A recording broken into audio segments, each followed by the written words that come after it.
हमारे ज्योतिष शास्त्र में चूचे चोला अश्विनी से लेकर के भरणी कृतिका पुष्य अनुराधा ज्येष्ठा और ऐसे मीन राशि के अंतर्गत रेवती नक्षत्र आते हैं। ये ज्योतिष शास्त्र के 27 नक्षत्र, हर नक्षत्र का अपना अपना महत्व होता है। कोई नक्षत्र में हम देखते हैं कोई कुछ काम का है, कोई कुछ काम का है।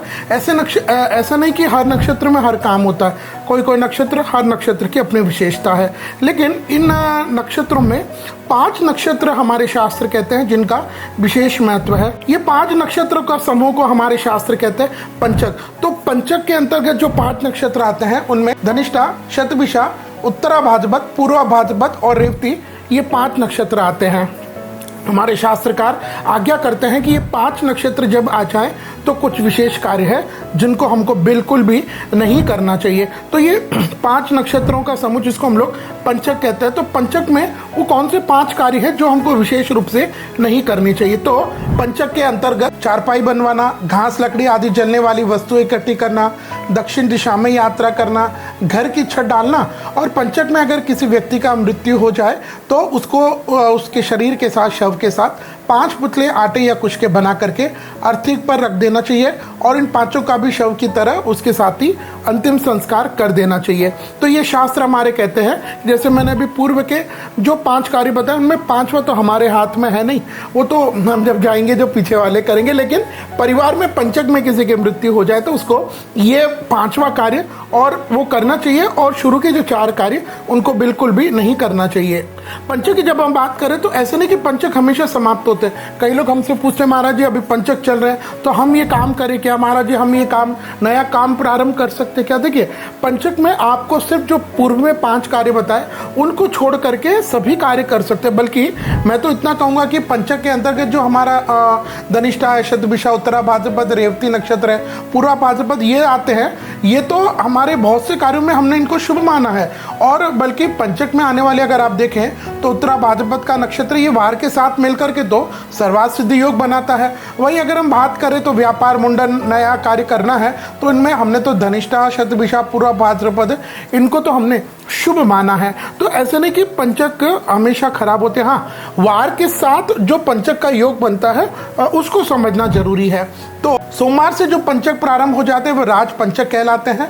मंगलवार एवं गुरुवार से प्रारंभ होने वाले पंचक अग्नि पंचक कहलाते हैं। शुक्रवार से प्रारंभ होने वाले पंचक चोर पंचक कहलाते हैं। शनिवार से प्रारंभ होने वाले पंचक मृत्यु पंचक कहलाते हैं। और रविवार से प्रारंभ होने वाले पंचक रोग पंचक कहलाते हैं। तो ये कौन से वार के साथ जो पंचक प्रारंभ होता है उसके अनुसार है।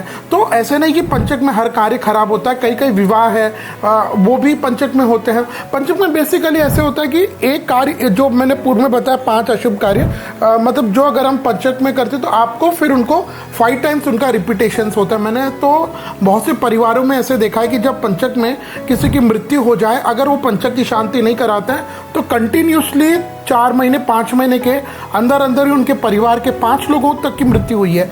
तो पंचक में मृत्यु होने पर शांति कराएं और अन्य जो 4 काम है उनको बिल्कुल हमें रोक देना चाहिए।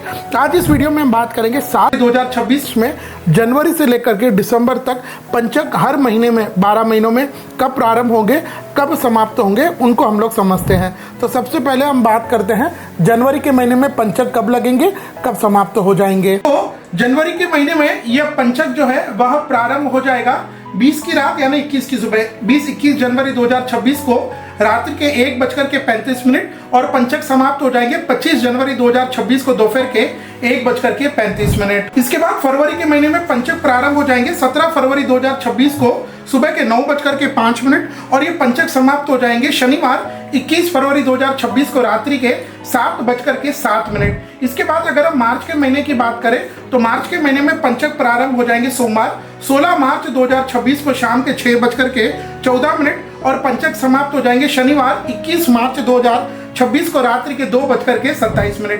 इसके बाद अगर हम अप्रैल के महीने की बात करें तो अप्रैल के महीने में पंचक प्रारंभ होंगे सोमवार 13 अप्रैल 2026 को रात्रि के 3:44 और पंचक समाप्त हो जाएंगे शुक्रवार 17 अप्रैल 2026 को दोपहर के 12:02। इसके बाद अगर हम मई के महीने में बात करें तो मई में पंचक प्रारंभ हो जाएंगे रविवार 10 मई 2026 को दोपहर के 12:12 और पंचक समाप्त हो जाएंगे गुरुवार 14 मई 2026 को रात्रि के 10:34। इसके बाद अगर हम जून के महीने में देखें तो जून के महीने में पंचक प्रारंभ हो जाएंगे शनिवार 6 जून 2026 को रात्रि के 7:03 और पंचक समाप्त हो जाएंगे गुरुवार 11 जून 2026 को सुबह के 8:16। इसके बाद अगर हम जुलाई के महीने में देखें तो जुलाई के महीने में पंचक प्रारंभ हो जाएंगे शुक्रवार 31 जुलाई 2026 को सुबह के 6:38 और पंचक समाप्त हो जाएंगे मंगलवार 4 अगस्त 2026 को रात्रि के 9:54।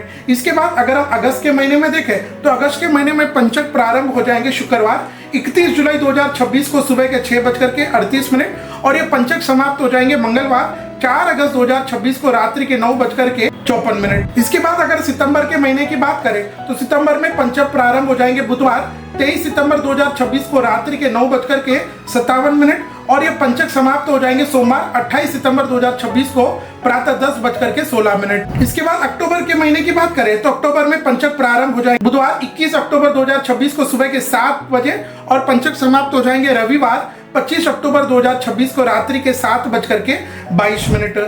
इसके बाद अगर हम नवंबर के महीने की बात करें तो नवंबर में यह पंचक प्रारंभ हो जाएंगे मंगलवार 17 नवंबर 2026 को दोपहर के 3:30 और नवंबर के महीने में पंचक समाप्त हो जाएंगे रविवार 22 नवंबर 2026 को सुबह के 5:54। इसके बाद साल 2026 का अंतिम महीना यानी दिसंबर में पंचक प्रारंभ हो जाएंगे 14 दिसंबर 2026 को रात्रि के 10:35 और पंचक समाप्त हो जाएंगे शनिवार 19 दिसंबर 2026 को दोपहर के 3:58। तो यह थे साल 2026 में जनवरी से लेकर के दिसंबर तक पंचक की ये तारीख है। जैसे मैंने पूर्व में बताया कि जो 5 कार्य है उनको आप बिल्कुल त्याग देना चाहिए, बाकी अन्य कार्यों में पंचक विशेष शुभ माना गया है। अगर आप हमारे चैनल पर पहली बार आए तो आपकी सूचना के लिए कि हम इस चैनल पर केवल हमारे वेद, शास्त्र, पुराण, उपनिषदों के द्वारा जो शास्त्र आज्ञा है वही मूर्त और उन्हीं बातों को हम प्रस्तुत करते हैं। हम मनमानी अपनी तरफ से अपने हिसाब से बटरिंग वाली बातें नहीं करते हैं। तो अगर आप भी अपने हमारे सनातन धर्म के वेद, शास्त्र, पुराणों में रुचि रखते हैं, जानकारी उनकी सही शास्त्र सम्मत प्राप्त करना चाहते हैं तो हमारे चैनल को लाइक और सब्सक्राइब करें, बेल आइकन दबाएं, जिससे सभी तीज त्योहार है, ग्रहण है, जितने त्योहार है उनके पूजा का समय क्या हो, इसकी सबकी शास्त्र सम्मत शुद्ध जानकारी सबसे पहले आप तक पहुंचे।